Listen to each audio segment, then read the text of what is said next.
सुन रहे हैं अमृता म्यूजिक की शानदार प्रस्तुति। दिलों में देके गहरा जख्म जातारी सनम, दिलों में देके गहरा जख्म जातारी सनम। जाने कौन मोरी पर छोड़ली मर जाई हम। कहली कि सॉरी बाबू रखल तू दिलावा पकाबू। कहली कि सॉरी बाबू रखल तू दिलावा पकाबू। खोजली हो दूसर लड़की हमारा नियन, दिलों में देके गहरा जख्म जातारी सनम। जाने कौन मोरी पर छोड़ली मर जाई हम।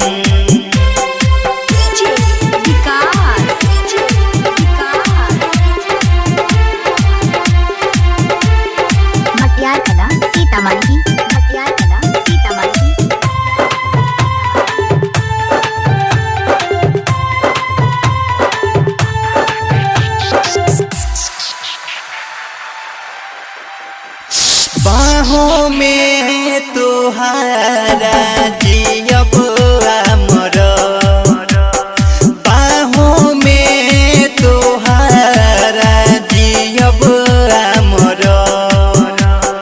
जैसे चली साया साथ हम चल। झूठहू कैलू हमसे वादा, चहली तोहके जान से ज्यादा।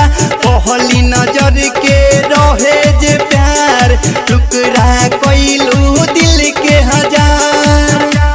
तू बारू रानी हमार बढ़िया मरहम, बढ़िया मरहम। दिलों में देके गहरा जख्म जातारू सनम। जाने कौन मोरी पर छोड़ली मर जाई हम।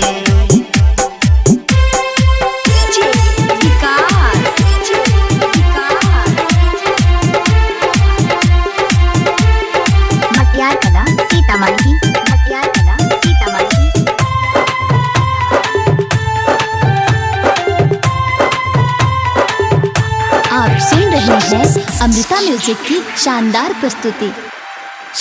जाने हाथे रखते रहले हमारा हाथ पे, जाने हाथे रखते रहले हमारा हाथ पे।